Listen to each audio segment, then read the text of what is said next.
আর একটা চিকেনের রেসিপি আপনাদের সাথে শেয়ার করছি, যেটা কিন্তু রুটি পরোটা দিয়েও খাওয়া যায় এবং ফ্রাইড রাইস পোলাও এই সমস্ত দিয়েও কিন্তু খাওয়া যায়, আবার কিন্তু চাইনিজের সাথেও কিন্তু খাওয়া যেতে পারে। চলুন তাহলে দেখতে থাকি কি কি ব্যবহার করলাম। এখানে 250 গ্রাম বোনলেস চিকেন নিয়েছি। চিকেন গুলোকে খুব ছোট না আবার কিন্তু খুব বড় না, মিডিয়াম সাইজ করে কেটে নিয়েছি। 1/2 চামচ আদা বাটা দিলাম। 1 চামচ রসুন আর কাঁচা লঙ্কা এখানে পেস্ট আছে। এখানে 7-8 কোয়া রসুন আর একটা কাঁচা লঙ্কা পেস্ট করে নিয়েছি, সেটা দিয়ে দিলাম। পরিমাণ মতো একটু নুন দিয়ে দিলাম। 1 চামচ কাসুন্দি দিলাম।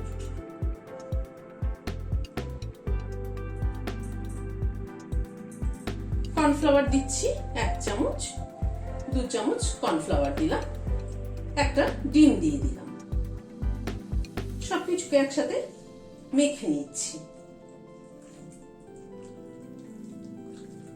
এই কাসুন্দি মেশানোতে কিন্তু চিকেনটার ফ্লেভারটাই একদম অন্যরকম হবে। এভাবে চিকেনটাকে ম্যারিনেট করে হাফ অ্যান আওয়ার মতো রেখে দিচ্ছি। কড়াইতে হোয়াইট অয়েল বসিয়েছি, তেলটা গরম হয়ে এসছে। এক এক করে চিকেন গুলো ছেড়ে দিচ্ছি।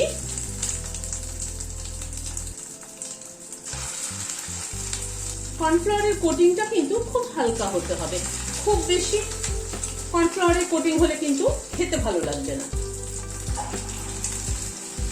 গ্যাসের ফ্লেমটাকে একদম কমিয়ে দিয়েছি।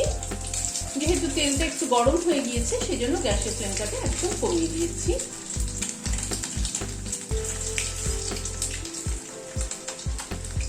গ্যাসের ফ্লেমটাকে কমিয়ে প্রায় 2-3 মিনিট সময় ধরে চিকেন গুলোকে ভেজে নিলাম।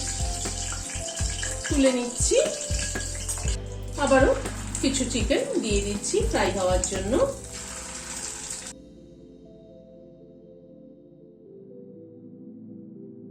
চিকেন গুলোকে লাল করে ভেজে নিলাম, তুলে নিচ্ছি। সব চিকেন গুলোকে ভেজে নিলাম।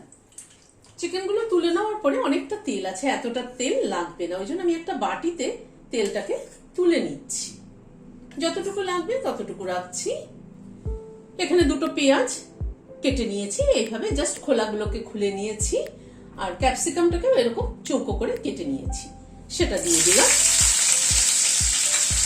পেঁয়াজ আর ক্যাপসিকামটাকে একটুখানি হালকা করে নেড়ে নিচ্ছি।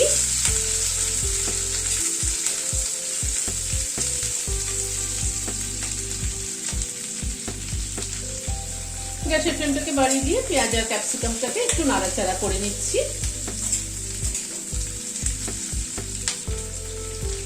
এখানে 1 চামচ পরিমাণ রসুন আর কাঁচা লঙ্কা বাটা আছে।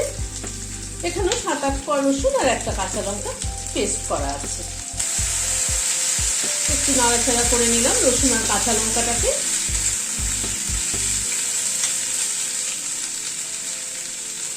এক চামচ আদা বাটা দিয়ে দিলাম।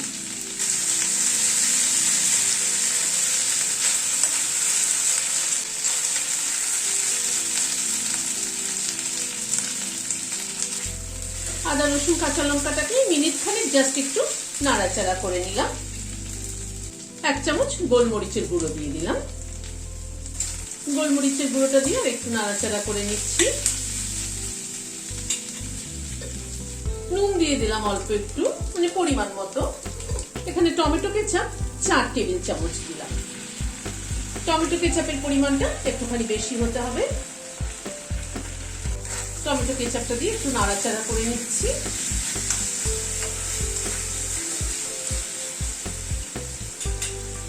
কাসুন্দি দিয়ে দিচ্ছি বড় 1 টেবিল চামচ।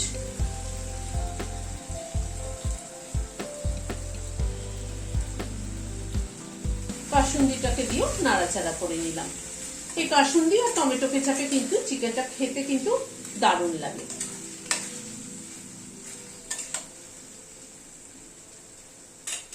এবার চিকেনটাকে দিয়ে দিলাম,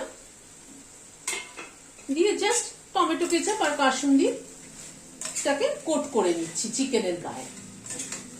আমরা তো একঘেয়ে চিলি চিকেন খেয়ে থাকি, চিলি চিকেন না খেয়ে এইভাবে কিন্তু খেয়ে দেখবেন, মুখের স্বাদও বদলাবে, টেস্টও কিন্তু দারুণ হয়। কয়েকটা কাঁচা লঙ্কা কুচি ছড়িয়ে দিলাম, দিয়ে একটু মিশিয়ে দিচ্ছি। গ্যাসের ফ্লেমটাকে বন্ধ করে দিচ্ছি, দিয়ে সার্ভ করে দিচ্ছি। ভিডিওটি যদি ভালো লেগে থাকে তাহলে একটা লাইক এবং সাবস্ক্রাইব করার অনুরোধ রইল। আজ তাহলে এখানে শেষ করছি।